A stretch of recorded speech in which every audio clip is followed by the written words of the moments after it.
Kemarin terakhir keluarga panjenengan membahas tentang waktu-waktu sholat. Yang terakhir adalah waktu sholat maghrib.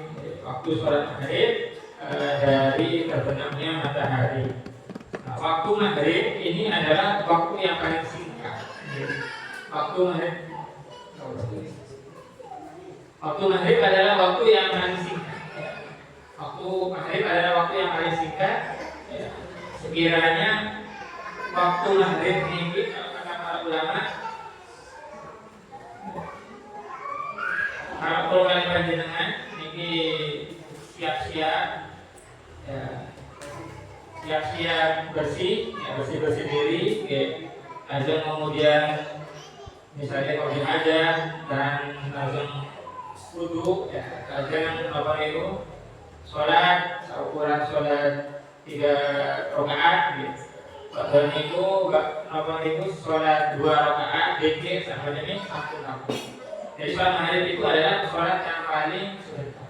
Kalau di sini diwakili kalau misalkan apa namanya cahaya merah sudah novel ini sudah hilang, itu berarti sudah maghrib, sudah novel itu waktunya pun telah. Karena itu kenapa kok novel ini sholat sebelum sholat maghrib, artinya sholat qobliyah itu sanes bukan sholat muakkad, tapi sholat ghairu muakkad.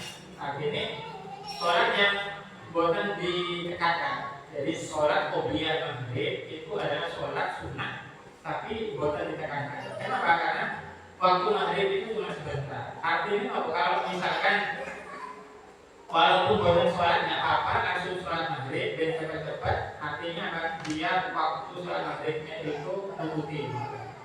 Akan kalau misalkan pun sampun dengan pun nyampe masjid, kok misalnya komat dari komat, dia lebih apik di sholat sunnah. Kok dia walaupun itu belum akan, walaupun itu tanpa ditekan.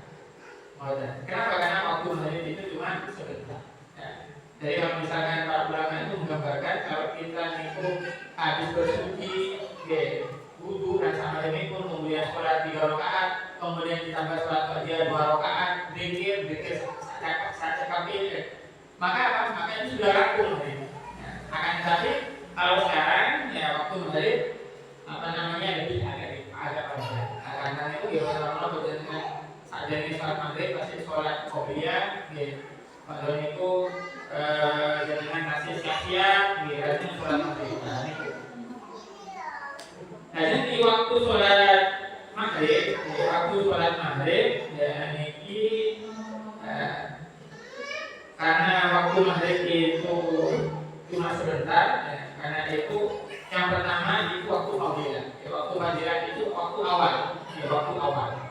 Lalu apa waktu ikhtiar? Waktu ikhtiar itu adalah waktu yang mana ya habis waktu fadilah, ya, kemudian waktu ikhtiar. Artinya waktu ikhtiar itu waktu yang cukup buat berkaitan dengan itu di sholat maghrib sampai tekan isya. Apa itu menjelang isya. Lalu apa waktu jawab bila waktu yang boleh dikerjakan tanpa kemakruhan. Artinya bermakruh. Dan waktu waktu yang makruh. Artinya makruh itu sudah menjelang isya. Detik-detik menjelang isya. Tadi apa waktu yang haram. Kalau waktu yang haram itu sudah sholat, kemudian ada isya itu. Kemudian waktu udzur, ya itu sudah apa namanya waktu udzur itu adalah waktu kalau misalkan perkara panjenengan itu adalah kalau jam akhir sholat maghrib ditaruh di sholat isya. Kemudian waktu darurat itu sudah masuk jalan isya. Jadi artinya yang paling kalau panjenengan mengajarkan di waktu sholat maghrib itu waktu fadilah, waktu awal pertama kali sholat maghrib, dan apa waktu ikhtiar, waktu yang cukup untuk mengajarkan sholat maghrib, kemudian waktu yang boleh tanpa kemakruhan sama menjelang sholat isya. Kalau sudah waktu apa namanya cahaya merah itu pun hilang, ya, maka itulah sholat isya.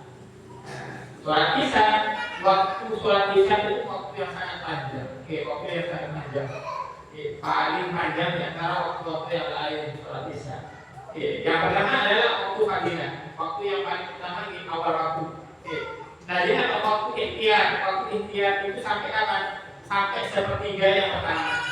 Kalau misalkan sepertiga yang pertama ya mungkin sekitar jam 2 setengah 3 gitu. Kemudian ada waktu jawab dia awal, waktu yang boleh tanpa kemakruhan. Sampai kapan? Sampai fajar kadib. Jadi enter fajar sodik, enter fajar kadib. Kalau fajar sodik itu subuh, kalau fajar kadib itu sadarinya subuh. Nah, itu kasih dari fajar. Nah, fajar kadib itu tekan fajar kadib itu sadarinya subuh. Itu sih sampai kalau mengerjakan sholat isya. Kemudian waktu boleh tapi dengan kemakruhan itu sudah menjelang subuh. Kemudian ada waktu hurma itu sudah masuk waktu subuh, waktu fajar.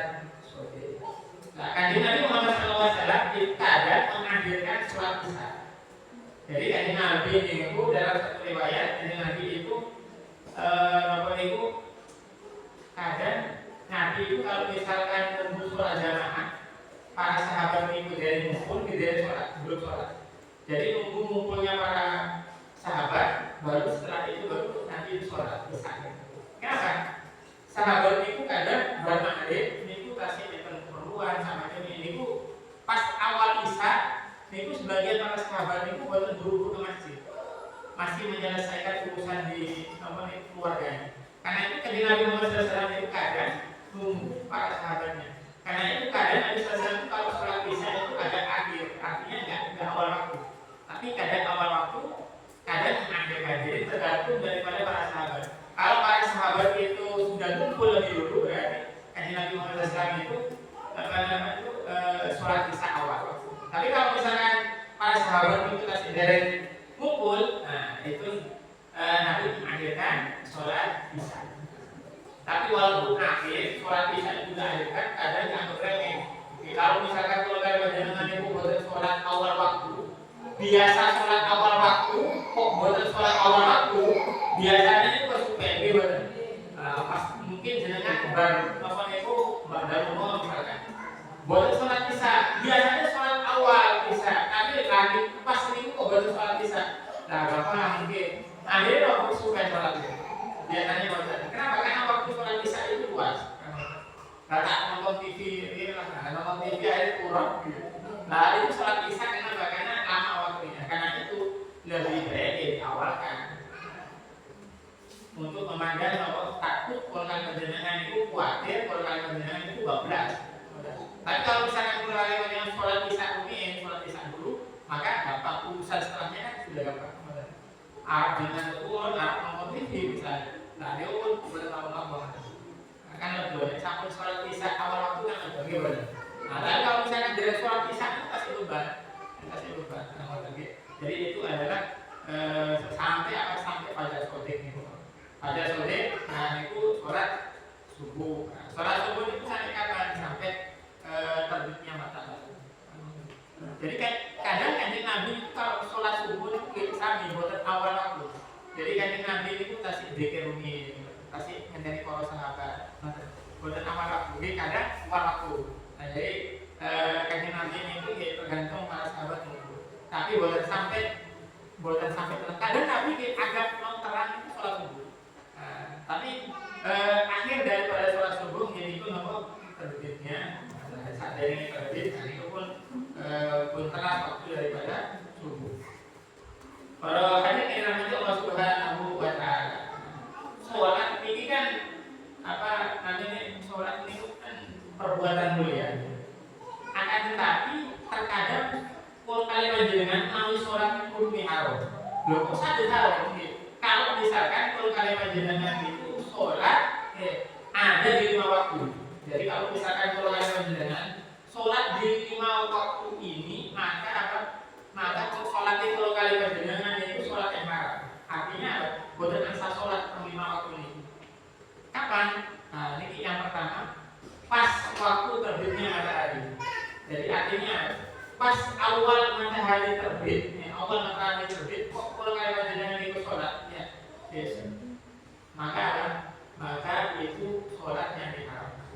Seukuran sholat artinya ketika awal matahari terbit. Karena itu yang dimaksud dengan sholat isyraq, sholat sunat isyraq itu adalah sholat ba'da rampuni matahari terbit. Matahari terbit awal rampung matahari terbit baru sholat isyraq. Bukan misalnya awal matahari baru muncul. Nah, kalau misalkan baru muncul, nah itu ada sholat yang diharamkan. Tapi kalau misalkan setelah, kalau itu, nanti misalnya kita sing sholat subuh, lanjut sholat subuh, baru sholat subuh saya iktikaf ke masjid, misalnya ngaji, misalnya ya. Tapi kalau misalkan sudah matahari itu sudah terbit, ini kan isyraq namanya. Nah itu dengan boten sholat asur sholat, kadang-kadang apa nunggu benar-benar matahari sudah benar-benar terbit. Setelah terbit baru dengan sholat.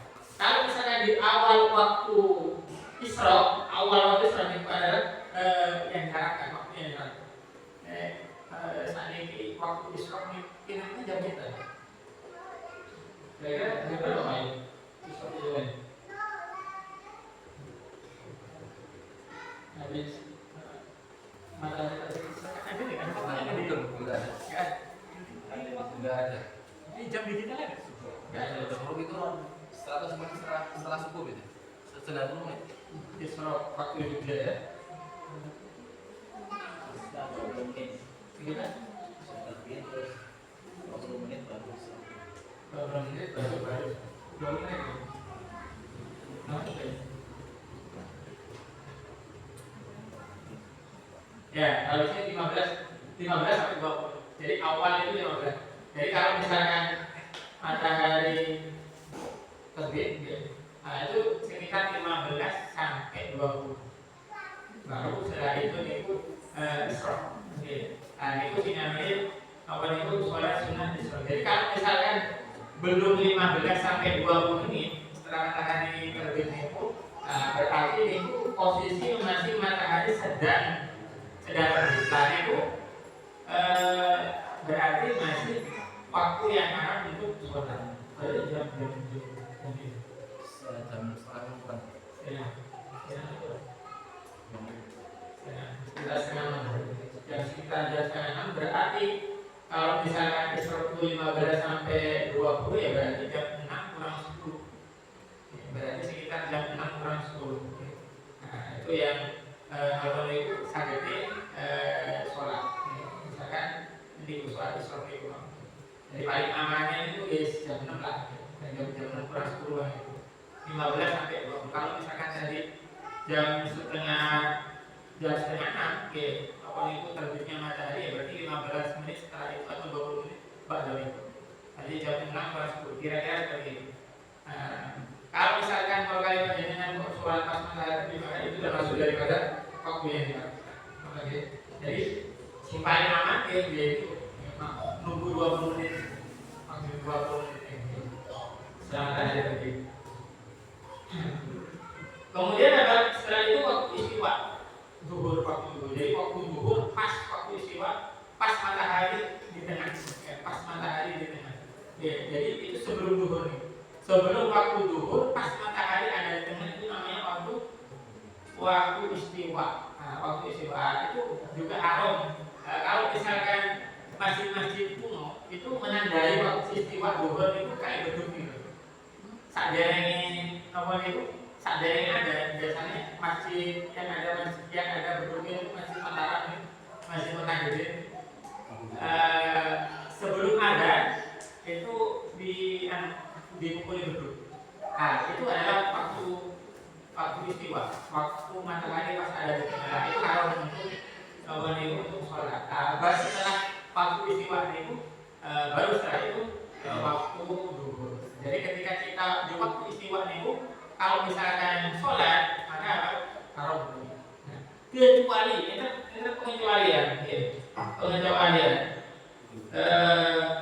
Boy yomnya Jumat, ya.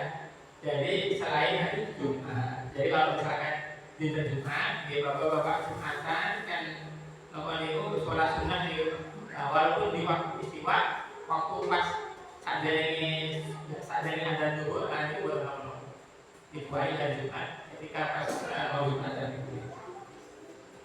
Nah, itu adalah waktu yang diharapkan. Ya.